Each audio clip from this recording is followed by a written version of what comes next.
So hello friend, this is your boy Abhishek Mishra और आज के वीडियो में हम लोग यार एनटीएससी के स्कॉलास्टिक एप्टीट्यूड टेस्ट यानी सैट के पेपर के बारे में डिटेल में डिस्कशन करने वाले हैं। तो प्रीवियस वीडियो में ऑलरेडी हमने यार एनटीएससी के बारे में, एनटीएससी के मेंटल एबिलिटी टेस्ट के बारे में, किस तरीके से एप्लीकेशन आपको फॉर्म भरना चाहिए, कई सारे वीडियोस में हमने यार एनटीएससी के बारे में डिटेल में डिस्कशन कर रखा है। तो एनटीएससी के ऊपर यार कंप्लीट एक प्लेलिस्ट बना हुआ है जहां पर आपको एनटीएससी के बारे में सारे के सारी चीजें बहुत ही अच्छी तरीके से समझाई गई है। अगर आप चाहो तो यार उन सभी चीजों को भी जाकर आराम से देख सकते हो, आपको बहुत ज्यादा फायदा होगा। अभी आई बटन पे क्लिक करने पर आपको यार प्लेलिस्ट मिल जाएगा, आराम से जाकर के आप उन सभी वीडियोस को जरूर देख सकते हो, आपको बहुत कुछ सीखने को मिलेगा। तो आज की वीडियो में हम लोग यार एनटीएससी के पेपर 2 यानी स्कॉलास्टिक एप्टीट्यूड टेस्ट स्टेज 1 के बारे में हम लोग डिस्कशन करने वाले हैं। किस तरीके से आपको अपनी तैयारी करनी चाहिए, सिलेबस में कौन सी सारी चीजें होती है, कहां से आपको पढ़ना है, कैसे पढ़ना है, इन सभी चीजों के बारे में हम लोग डिटेल में डिस्कशन करेंगे। आगे बढ़ने से पहले यार आपको एक छोटी सी इन्फॉर्मेशन देना मैं जरूरी समझता हूँ यार। पिछले कुछ वीडियोस में यार बच्चों ने बहुत ज्यादा कमेंट करके पूछा था कि भैया आईएमओ होगा कि नहीं, ओलंपियाड एग्जामिनेशन होंगे कि नहीं, पीआरएमओ होगा कि नहीं, एनटीएससी होगा कि नहीं, जितने भी कॉम्पिटिटिव एग्जामिनेशंस हैं वो सारे होंगे कि नहीं, इस साल होने वाला है कि नहीं होने वाला है। तो देखो यार, अभी तक किसी की भी कोई कंफर्मेशन अभी तक नहीं आई है। अगर फर्दर कोई भी नोटिफिकेशन निकलता है, अगर कोई भी एग्जामिनेशन कंडक्ट होने के बारे में कोई नोटिफिकेशन आता है तो मैं आप लोगों को वीडियो बनाकर के डिटेल में एक्सप्लेन कर दूंगा, या तो फिर मेरे इंस्टाग्राम पेज पर या फिर फेसबुक पेज पर वो सारे के सारी चीजें आराम से आपको मिल जाएंगी। तो आप मुझे वहां पर जाकर फॉलो कर सकते हो यार, वहां पर आपको सारे के सारी इन्फॉर्मेशन है करेक्ट टाइम पर जरूर मिल जाएंगी। तो घबराने की बिल्कुल भी जरूरत नहीं है। किसी भी एग्जामिनेशन का एप्लीकेशन फॉर्म निकलता है, नोटिफिकेशन निकलता है, कोई भी इन्फॉर्मेशन आता है तो मैं आपको वीडियो बना करके उन सभी चीजों के बारे में जरूर एक्सप्लेन करूंगा। तो अब हम लोग एनटीएससी के सैट के पेपर के बारे में डिस्कशन कर लेते हैं। तो मैं अभी यार एज्यूम कर रहा हूँ कि वीडियो 3 क्लासेस के बच्चे देख रहे होंगे, क्लास 8, क्लास 9 और क्लास 10। क्लास 8 और क्लास 9 के बच्चों के पास सफिशिएंट टाइम होता है, आराम से अपनी सिस्टमैटिक प्रिपरेशन कर सकते हो। जो अभी हम लोग यार आगे डिस्कशन करने वाले हैं उन सारे के सारे टॉपिक्स को आप अच्छे तरीके से कंप्लीट कर सकते हो। हर एक टॉपिक को डिटेल में कुरेद करके आपको पढ़ना है यार, कहीं पर भी कुछ भी आपसे मिस ना होना पाए। अच्छे तरीके से अपना नोट्स बनाओ यार, अच्छे तरीके से अपनी प्रिपरेशन कर सकते हो। एमसीक्यू फॉर्मेट में पढ़ना है, क्या क्या पढ़ना है, कैसे पढ़ना है, वो हम लोग आगे डिस्कशन करने वाले हैं। लेकिन क्लास 8 और क्लास 9 के बच्चे अपनी सिस्टमैटिक वे में एनटीएससी की तैयारी कर सकते हो। आपके पास सफिशिएंट टाइम है यार, तो इस टाइम को अच्छे खासे तरीके से आपको यूटिलाइज जरूर करना चाहिए। अब बारी आती है क्लास 10 के बच्चों के लिए। अगर आपके पास ज्यादा टाइम नहीं है, 1 महीना है, 2 महीना है, डिपेंड करता है कि आपने इस वीडियो को कब देखा है। तो अगर आपके पास ज्यादा टाइम नहीं है तो यार हर एक टॉपिक को छूने की कोई भी जरूरत नहीं है। मैं ये अज्यूम करूंगा कि आपने क्लास 10 के सारे फंडामेंटल कोर्सेज यार अच्छे खासे तरीके से कंप्लीट किए होंगे। सारे के सारे अपने टॉपिक, सारे के सारे अपने चैप्टर्स अच्छे तरीके से कंप्लीट जरूर कर लिया होगा। इफ पॉसिबल अगर हो सकता है तो क्लास 9 के टॉपिक से जरूर रिवाइज कर लेना और उसके बाद डायरेक्टली आपको प्रीवियस ईयर क्वेश्चन पेपर पे जंप करना है। प्रीवियस ईयर क्वेश्चन पेपर हर एक कैटेगरी के बच्चे के लिए सबसे ज्यादा इंपॉर्टेंट होता है। क्लास 8 और क्लास 9 के बच्चों को एट द एंड जब आपका एग्जामिनेशन आने वाला होगा तब आपको एमसीक्यू प्रैक्टिस यार करना है, तब आपको प्रीवियस ईयर क्वेश्चन पेपर पे जाना है। लेकिन अभी सिर्फ और सिर्फ आपको फंडामेंटल कोर्सेज पे, सारे के सारे टॉपिक्स पे अच्छे तरीके से आपकी कॉन्सेप्ट बिल्डिंग पर ध्यान देना है। उसके बाद एट द लास्ट टाइम जब आपके 5 महीने 6 महीने बाकी होंगे तब आपको प्रीवियस ईयर क्वेश्चन पेपर पे जरूर सॉल्व करना है। तो आपको सैट की प्रिपरेशन में कौन सी चीजें करनी है, एक बच्चा 0 लेवल से किस तरीके से अपनी प्रिपरेशन कर सकता है, उसके बारे में हम लोग डिस्कशन करना शुरू करते हैं। तो यार एनटीएससी स्कॉलास्टिक एप्टीट्यूड टेस्ट, तो जैसे कि आपको पता ही होगा कि जब हम लोग किसी एग्जामिनेशन के बारे में डिस्कशन करते हैं तो उस एग्जामिनेशन की इंपॉर्टेंस के बारे में सबसे पहले हम लोग यार डिस्कशन कर लेते हैं। लेकिन एनटीएससी एग्जामिनेशन की इंपॉर्टेंस के बारे में मैंने आपको कई सारे वीडियोस में डिटेल में एक्सप्लेन किया हुआ है। तो इस वीडियो में हम लोग इंपॉर्टेंस के बारे में डिस्कस नहीं करने वाले। अगर आप एनटीएससी एग्जामिनेशन के बेनिफिट्स के बारे में जानना चाहते हो, क्यों आपको ये एग्जामिनेशन देना चाहते हैं, इसके इंपॉर्टेंस के बारे में जानना चाहते हो, आपको एनटीएससी देने के बाद फायदा क्या मिलने वाला है, तो आप मेरे प्रीवियस वीडियो को जाकर के जरूर देख सकते हो यार। नीचे डिस्क्रिप्शन बॉक्स में लिंक गिवन है, आराम से जाकर के आप सारी चीजों को देख सकते हो, आपके सारे के सारे डाउट्स जरूर क्लियर हो जाएंगे। तो सबसे पहले हम लोग एनटीएससी के एग्जाम पैटर्न के बारे में डिस्कशन कर लेते हैं। तो कुल मिलाकर के यहाँ पर आपके 2 पेपर होने वाले हैं। पेपर 1 आपका मैथ यानी मेंटल एबिलिटी टेस्ट का होने वाला है और पेपर 2 यहाँ पर आपका सैट यानी स्कॉलास्टिक एप्टीट्यूड टेस्ट का होने वाला है। नंबर ऑफ क्वेश्चन की अगर हम बात करें तो पेपर 1 में आपके 100 questions, each question carries 1 mark. तो पेपर 1 टोटल आपका 100 मार्क्स का बनता है। ईच पेपर यहाँ पर आपका 2 घंटे का होने वाला है, यानी 2 आवर्स कुल मिलाकर के 4 घंटे का आपका एग्जामिनेशन होने वाला है। 4 घंटा कंटिन्यूस आपका एग्जामिनेशन नहीं होता यार, 2 आवर्स और 2 आवर्स उसके बीच में आपको टाइम गैप भी जरूर दिया जाएगा। उसके बाद पेपर 2 आपका सैट का पेपर होता है जहां पर आपके 100 क्वेश्चन पूछे जाएंगे, ईच क्वेश्चन कैरीज 1 मार्क और टोटल आपका सैट का पेपर भी 100 मार्क्स का बनता है। अगर आप टोटल कैलकुलेट करो तो 200 question, each question carries 1 mark with no no negative marking, यहाँ पर कोई भी नेगेटिव मार्किंग नहीं है यार। तो शुरुआत से ही अपने माइंडसेट बना लो यार, कोई भी क्वेश्चन आपसे छूटना नहीं चाहिए। बार बार मैं इस चीज को यार जोर दे रहा हूँ, आपको कोई भी क्वेश्चन छोड़ना नहीं है यार। कई सारे बच्चे पेपर अटेम्प्ट नहीं कर पाते हैं, 100 क्वेश्चन अटेम्प्ट नहीं कर पाते हैं यार, इतना ज्यादा दिक्कत हो जाता है। तो हमको अपनी तैयारी इस तरीके से करनी है, कोई भी क्वेश्चन हमसे छूटना नहीं चाहिए, कोई भी क्वेश्चन ऐसा नहीं होना चाहिए जिसे हमने ना देखा हो। हर एक क्वेश्चन सीन होना चाहिए, अच्छे से हम उस चीज को अटेम्प्ट कर सकें। तो हमको उसी हिसाब से हमारी तैयारी करके रखनी है। तो कुल मिलाकर के यहाँ पर 200 क्वेश्चन पूछे जाएंगे, ईच क्वेश्चन कैरीज 1 मार्क, तो 200 मार्क्स का आपका पूरा पेपर बनता है। 200 में से आपका कट ऑफ या डिसाइड होगा। आगे हम लोग कट ऑफ के बारे में भी फिर से डिस्कशन करने वाले हैं। अब स्पेशली हम लोग सैट के एग्जाम पैटर्न के बारे में डिस्कशन कर लेते हैं। तो ऊपर मैंने जैसे आपको बताया था कि पेपर 2 आपका सैट का एग्जामिनेशन होता है और इसमें कुल मिलाकर के आपका फुल मार्क्स 100 मार्क्स का बनता है और टोटल टाइमिंग यहाँ पर आपका 2 घंटे का होता है, यानी 2 घंटे में आपको 100 क्वेश्चन को अटेम्प्ट करना है। इन 100 क्वेश्चन को किस हिसाब से डिस्ट्रीब्यूट किया गया एक बार हम लोग देख लेते हैं। तो कुल मिलाकर के यहाँ पर आपको 3 सेक्शन में क्वेश्चन पूछे जाएंगे। सेक्शन वाइज क्वेश्चन को डिस्ट्रीब्यूट नहीं किया जाता यार, यानी ऐसा आपको बिल्कुल भी नहीं पूछा जाएगा सबसे पहले सोशल साइंस, फिर साइंस, फिर mathematics. Section wise question divide बिल्कुल नहीं होता है। क्वेश्चन पेपर में आपको सारे के सारे क्वेश्चन यार मिक्स होते हुए दिखाई देंगे। तो सबसे पहला सेक्शन है आपका सोशल साइंस, दूसरा आपका साइंस और मैथमेटिक्स। सोशल साइंस में कुल मिलाकर के आपको 40 क्वेश्चन सर पूछे जाएंगे, ईच क्वेश्चन कैरीज 1 मार्क, तो सोशल साइंस आपका 40 मार्क्स का बनता है। नेक्स्ट आपका साइंस का सेक्शन होता है, इसमें भी आपको 40 क्वेश्चन पूछे जाएंगे, ईच क्वेश्चन कैरीज 1 मार्क, तो 40 मार्क्स का आपको साइंस का भी सेक्शन बनता है। थर्ड सेक्शन आपका 20 मार्क्स का होता है, मैथमेटिक्स का section, each question carries 1 mark, तो मैथमेटिक्स का सेक्शन भी यहाँ पर आपका 20 मार्क्स का बनता है। एग्जाम पैटर्न को अच्छे खासे तरीके से एक बार जरूर समझ लेना है, क्योंकि इसी के हिसाब से आप अपनी तैयारियां कर सकते हो। एनटीएससी की सिस्टमैटिक प्रिपरेशन के लिए आपको सबसे पहले एग्जाम पैटर्न को अच्छे खासे तरीके से समझ में आना जरूरी है। सारे के सारे क्वेश्चन यार एमसीक्यू होते हैं, कोई भी नेगेटिव मार्किंग नहीं है। होपफुली आपको सारे के सारे एग्जाम पैटर्न यार अच्छे खासे तरीके से समझ में आ गया होगा। अब हम लोग एनटीएससी के कट ऑफ देख लेते हैं। कट ऑफ लिस्ट को समझना बहुत ही ज्यादा इंपॉर्टेंट है। तो अभी आप जो पीडीएफ देख रहे हो वो आपको नीचे डिस्क्रिप्शन बॉक्स में मिल जाएगा, उस पीडीएफ को जरूर डाउनलोड करो यार। कट ऑफ लिस्ट को जरूर देख लेना। प्रीवियस ईयर का कट ऑफ मैंने आपको दिखाया हुआ है, कौन से स्टेट का कितना कट ऑफ गया है, जनरल का, ओबीसी का, एससी एसटी। आप अपनी कैटेगरी के हिसाब से यार इन सभी चीजों को एनालाइज कर सकते हो। हर एक स्टेट का यहाँ पर इन्फॉर्मेशन गिवन है। मेरे कहने का मतलब ये है, फॉर एग्जाम्पल हम लोग जनरल कैटेगरी की अगर हम बात करें तो जनरल कैटेगरी में यहाँ पर हाईएस्ट आप देख सकते हो 181 दिल्ली का गया है। और अगर हम लोग जनरल कैटेगरी का एवरेज निकालें तो लगभग यहाँ पर आपका 150 प्लस रखना जरूरी है। यानी अगर आप स्टेज 1 क्वालिफाई करना चाहते हो तो हमें हमारा टारगेट कम से कम यार 150 प्लस रखना जरूरी है। उससे नीचे अगर आप अपना टारगेट डिसाइड करने वाले हो तो आपके लिए बहुत ज्यादा दिक्कत हो जाएगी यार। तो हम लोग हमारा टारगेट यार 150 से लेकर के 180 के बीच में रखते हुए अपनी तैयारी अच्छे खासी तरीके से कर सकते हैं। आराम से डाउनलोड करके अपने स्टेट के हिसाब से अपने कैटेगरी का कट ऑफ यार एक बार जरूर देख लेना और अकॉर्डिंगली अपनी तैयारी कर सकते हो। अब हम लोग सबसे इंपॉर्टेंट चीज के बारे में डिस्कशन कर लेते हैं कि आखिर सिलेबस क्या होता है, प्रिपरेशन स्ट्रैटेजी क्या होनी चाहिए, किस तरीके से हम लोग सैट के पेपर की तैयारी कर सकते हैं। तो ऑलरेडी मैंने पेपर 1 यहाँ पर आप देख सकते हो, पेपर 1 और paper 2। Paper 1 mental ability test के बारे में डिटेल में आपको एक्सप्लेन कर रखा है। अगर आपने उस वीडियो को नहीं देखा है तो अभी आपको आई बटन पे वो वीडियो दिख रहा होगा, आराम से जाकर के उस वीडियो को जरूर देखो यार। उस वीडियो में मैंने सारे के सारी चीजें डिटेल में एक्सप्लेन की हुई है, उन सभी चीजों को जरूर देखना चाहिए। कौन सा सिलेबस है, कौन से इंपॉर्टेंट टॉपिक्स है, किन किताबों से आप इन सभी चीजों की तैयारी कर सकते हो, एक सिस्टमैटिक तरीके से जीरो लेवल से आप अपनी तैयारी किस तरीके से कर सकते हो, उस वीडियो में मैंने आपको डिटेल में एक्सप्लेन किया हुआ है। आज की वीडियो में हम लोग पेपर 2 यानी स्कोलास्टिक एप्टीट्यूड टेस्ट के बारे में ही डिस्कशन करेंगे। तो सबसे पहले हम लोग सैट के सिलेबस को अच्छे तरीके से एनालाइज कर लेते हैं। तो 3 सेक्शन हमारे पास अवेलेबल है, सोशल साइंस, साइंस और मैथमेटिक्स। इस सेक्शन के बारे में हम लोग डिटेल में डिस्कशन करेंगे, कहां से पढ़ना है, कैसे पढ़ना है। लेकिन इन तीनों ही सेक्शन के लिए हम लोग एक जनरल स्ट्रैटेजी डिसाइड कर लेते हैं कि आपको किन प्रोसीजर से होकर के इन सभी चीजों की अपनी तैयारी करनी है। तो सबसे पहला स्टेप आपका जाना चाहिए एनसीईआरटी टेक्स्ट बुक। अब आपने से कई सारे बच्चों ने पिछले वीडियो में मुझे कमेंट सेक्शन में पूछा था कि एनसीईआरटी बुक्स का इंपॉर्टेंस होता है कि नहीं, खास करके स्टेट बोर्ड के बच्चों ने, आईसीएसई बोर्ड के बच्चों ने, जिन लोगों का सीबीएसई बैकग्राउंड नहीं है या तो फिर जिन लोगों का एनसीईआरटी टेक्स्ट बुक फॉलो नहीं करते हैं, उन लोगों ने नीचे कमेंट सेक्शन में पूछा था कि एनसीईआरटी टेक्स्ट बुक का इंपॉर्टेंस होता है कि नहीं होता है, अगर वो एनसीईआरटी स्किप कर देते हैं कोई प्रॉब्लम होगा कि नहीं होगा। तो मैं आपको ये चीजें एक्सप्लेन करना चाहूंगा। एनसीईआरटी टेक्स्ट बुक मैंने क्यों कहा है, क्योंकि यार स्पेशली एनटीएससी आपका एनसीईआरटी कंडक्ट करवाता है। अगर हम लोग यार एनटीएससी के स्टेज 2 के बारे में डिस्कशन करें तो वहां पर आपकी 80 से 90% क्वेश्चन यार एनसीईआरटी सिलेबस से ही पूछे जाते हैं। मैं यहाँ पर यार सिलेबस को इंपॉर्टेंस दे रहा हूँ, टेक्स्ट बुक को यहाँ पर कोई भी इंपॉर्टेंस मैं बिल्कुल नहीं दे रहा हूँ। यहाँ पर मैं सिलेबस को इंपॉर्टेंस दे रहा हूँ। सिलेबस को समझने के लिए एनसीईआरटी टेक्स्ट बुक सबसे इंपॉर्टेंट है।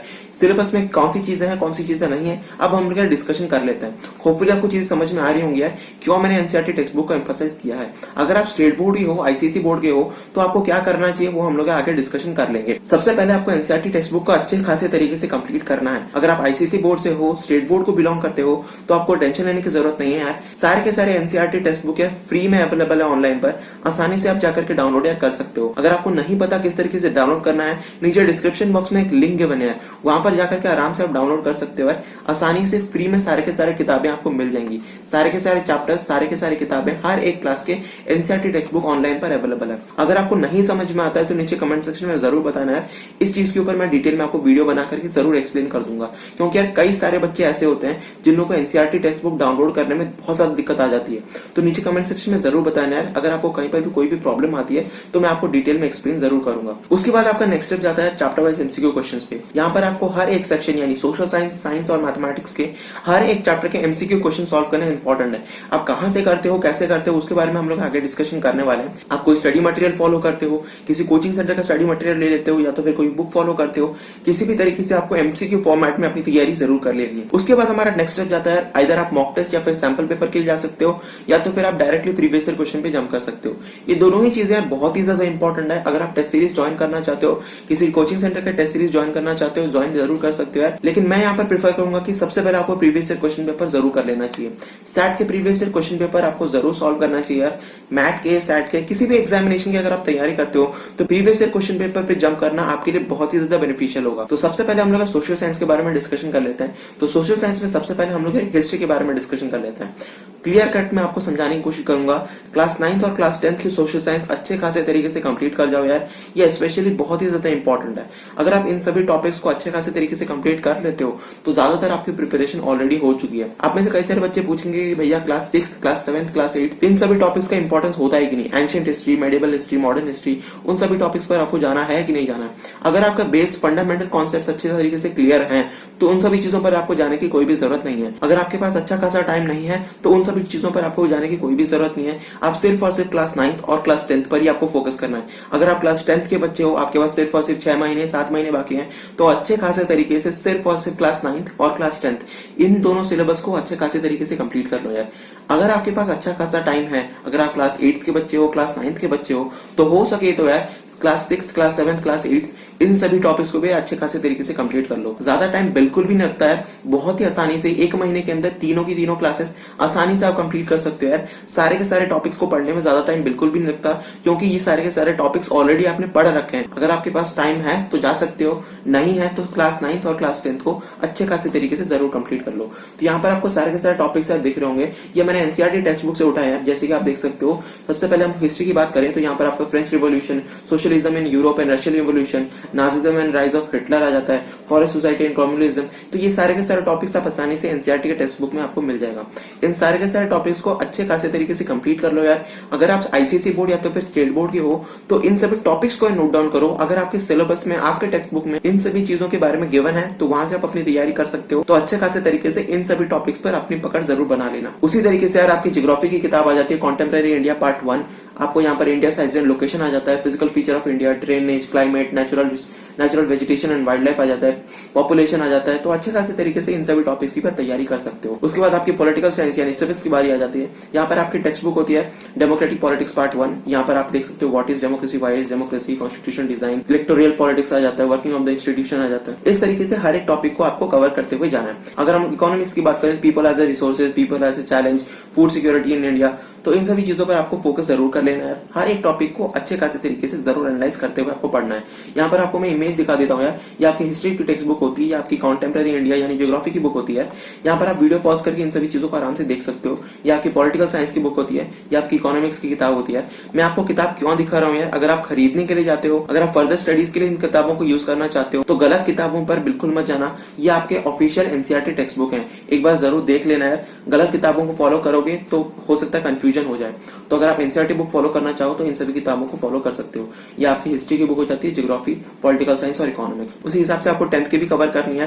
10th में आपको rise of the nationalism in Europe आ जाता है, nationalism in India, making of the global world आ जाता है, एज ऑफ इंडस्ट्रियलाइजेशन आ जाता है, cultural, print culture and modern world आ जाता है। इन सभी टॉपिक्स को भी आपको अच्छे खासे तरीके से कंप्लीट करना है। यहाँ पर आपकी India and the contemporary world part 2 आ जाता है। वहां पर पार्ट 1 था, यहाँ पर आपके पार्ट 2। इमेज आपको मैं बाद में दिखा दूंगा। उसके बाद आपकी ज्योग्राफी के वैसे टॉपिक्स आ जाते हैं, रिसोर्सेज एंड डेवलपमेंट आ जाता है, फॉरेस्ट वाइल्ड लाइफ आ जाता है, वाटर रिसोर्सेज आ जाता है, एग्रीकल्चर आ जाता है, मिनरल्स एंड एनर्जी रिसोर्सेज आ जाता है। इस तरीके से आपको टॉपिक्स को कवर करते हुए जाना है। यहाँ पर आप वीडियो पॉज करके इन सभी चीजों को देख सकते हो। पीडीएफ आपको नीचे डिस्क्रिप्शन बॉक्स में मिल जाएगा, घबराने की जरूरत नहीं है। इन सभी टॉपिक्स को आपको अच्छे खासे तरीके से कवर करना है। जो सीबीएसई के बच्चे हैं वो इन सभी चीजों को आराम से रिलेट कर पाते होंगे, लेकिन जो बच्चे स्टेट बोर्ड के हैं या तो फिर आईसीएसई बोर्ड के हैं, इन सभी चीजों को ध्यान से जरूर देख लेना। इन सभी टॉपिक्स को आपको जरूर अच्छे खासे तरीके से कवर करते हुए जरूर जाना है। सिमिलरली आपके पॉलिटिक्स में आ जाता है डेमोक्रेटिक पॉलिटिक्स पार्ट 2, किताब का नाम है। उसके बाद आप यहाँ पर आपके पावर शेयरिंग आ जाता है, फेडरलिज्म आ जाता है, डेमोक्रेसी एंड डाइवर्सिटी आ जाता है, जेंडर, रिलीजन एंड कास्ट। इन सभी चीजों को आपको अच्छे खासे तरीके से कंप्लीट करते हुए जरूर जाना है।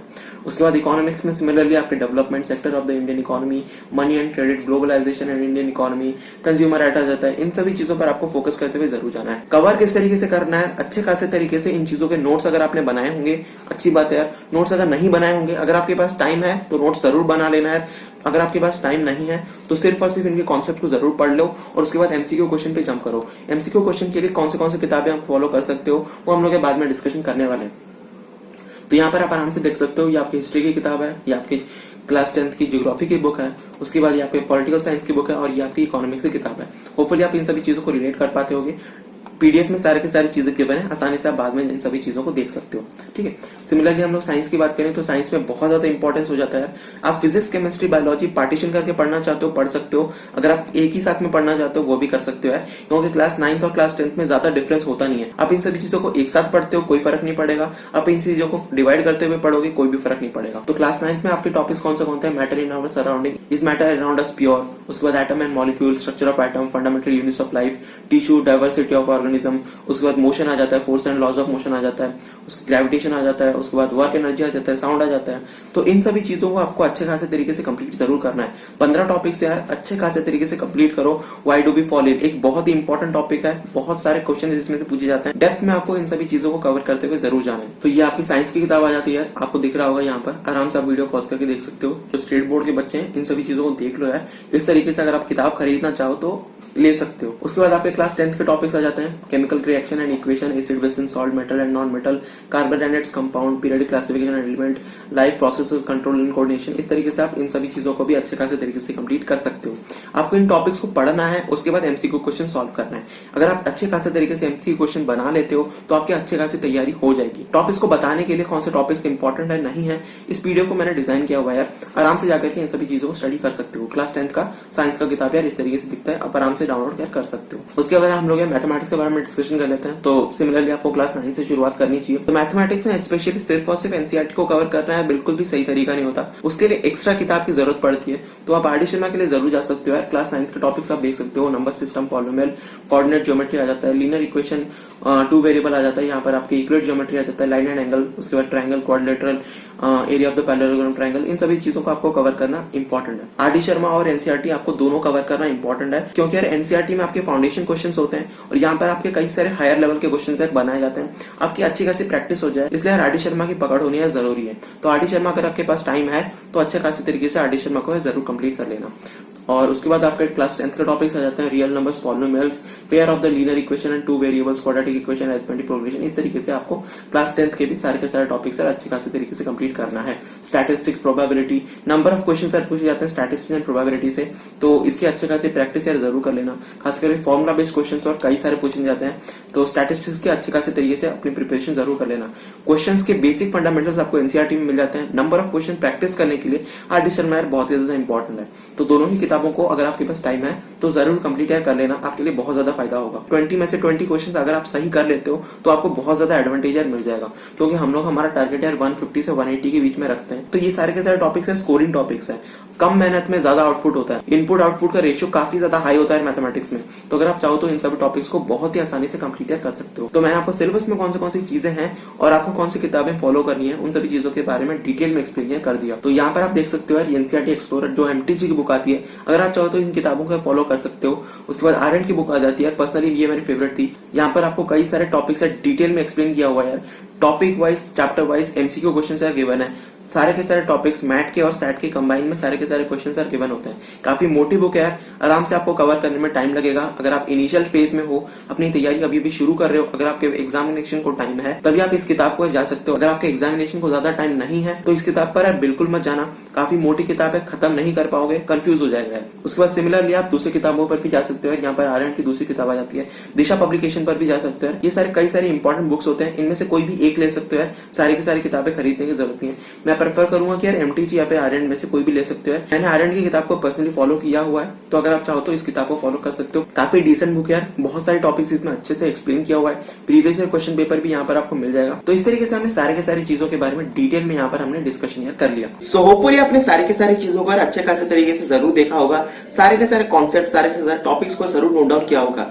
अगर आप कहीं पर भी छूट जाते हो तो नीचे डिस्क्रिप्शन बॉक्स में वो पीडीएफ अवेलेबल है यार, आराम से जाकर के उन सभी चीजों को देख सकते हो, उन सभी टॉपिक्स की अच्छे खासे तरीके से प्रिपरेशन कर सकते हो। एक छोटी सी चीज यार मैं जरूर ऐड करना चाहूंगा, इन टॉपिक्स को किस तरीके से प्रिपरेशन करना है। तो ये स्ट्रेटेजी यार हर एक बोर्ड के लिए है, आप सीबीएसई बोर्ड से हो, आईसीएसई बोर्ड से हो, स्टेट बोर्ड को बिलोंग करते हो, कोई फर्क नहीं पड़ता है। ये स्ट्रेटेजी यार आप जरूर अप्लाई कर सकते हो। फॉर एग्जाम्पल हम लोग साइंस की बात करें तो आपने साइंस का एक टॉपिक उठा लिया। फॉर एग्जाम्पल हम कहते हैं कि आपने स्ट्रक्चर ऑफ एटम उठा लिया, तो स्ट्रक्चर ऑफ एटम में कौन से सारे कॉन्सेप्ट आपने पढ़ रखा है, कौन से सारे टॉपिक्स आपके सिलेबस में है, अच्छे खासे तरीके से एक बार उसको एनालाइज कर लो यार। Structure of atom class 9th में जिस तरीके से आपके एनसीईआरटी में गिवन है, अच्छे खासे तरीके से पहले उसको कंप्लीट कर लो। उसके बाद कोई भी टॉपिक आपको समझ में ना आए तो उसके हायर लेवल पर यार जरूर जा सकते हो, कॉन्सेप्ट को यार डेप्थ में समझने की कोशिश करो, क्योंकि सारे के सारी चीजें रिलेटेड होती हैं यार, एक के साथ दूसरी चीजें रिलेटेड होती हैं, एक के साथ या दूसरा चीजें जुड़ा हुआ होता है। और एक फंडामेंटल कॉन्सेप्ट अगर आप पढ़ने चाहोगे तो बाकी सारे के सारे कॉन्सेप्ट भी यार अच्छे खासे तरीके से आपका कवर हो जाते हैं। अगर एक पर्टिकुलर चैप्टर उठाते हो तो उसके पीछे यार कई सारे टॉपिक्स आपके अच्छे खासे तरीके से कवर हो जाते हैं।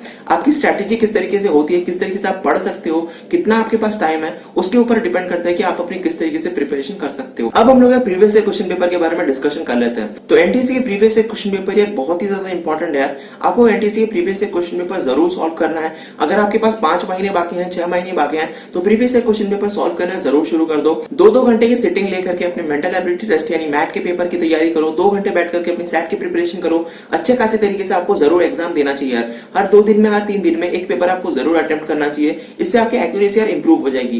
किस तरीके से आपको अटेम्प्ट करना है, पेपर में किस तरीके से प्रेशर क्रिएट होता है, आपको फील आनी जरूरी है। आपको पता चलेगा कि यार पेपर की डिफिकल्टी लेवल क्या होती है, किस तरीके से आपको अटेम्प्ट करना है। हर एक स्टूडेंट के लिए अपनी अपनी स्ट्रैटेजी डिफरेंट होती है, तो इस चीज को जानने के लिए आपको प्रीवियस ईयर क्वेश्चन पेपर को सॉल्व करना बहुत ही ज्यादा इंपॉर्टेंट है। नीचे डिस्क्रिप्शन बॉक्स में एक लिंक गिवन है, वहां पर आपको सारे के सारे सैट के प्रीवियस ईयर क्वेश्चन पेपर है सिस्टमैटिकली मेंशन है।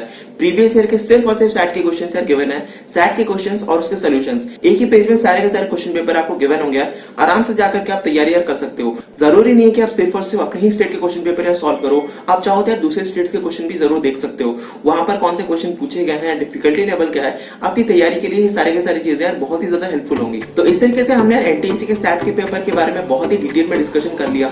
अगर आपका कोई भी कहीं पर भी डाउट होता है तो नीचे कमेंट सेक्शन में जरूर पूछो यार, मैं उन सभी चीजों का रिप्लाई जरूर दूंगा। अगर आपको किसी भी क्वेश्चन में कहीं पर भी डाउट हो तो अभी आपको एक ईमेल दिख रहा होगा यार, उस ईमेल पर आप अपना डाउट जरूर भेज सकते हो, मैं उन सभी चीजों का रिप्लाई जरूर दूंगा। तो तब तक के लिए चलते हैं यार, see have a good day and bye.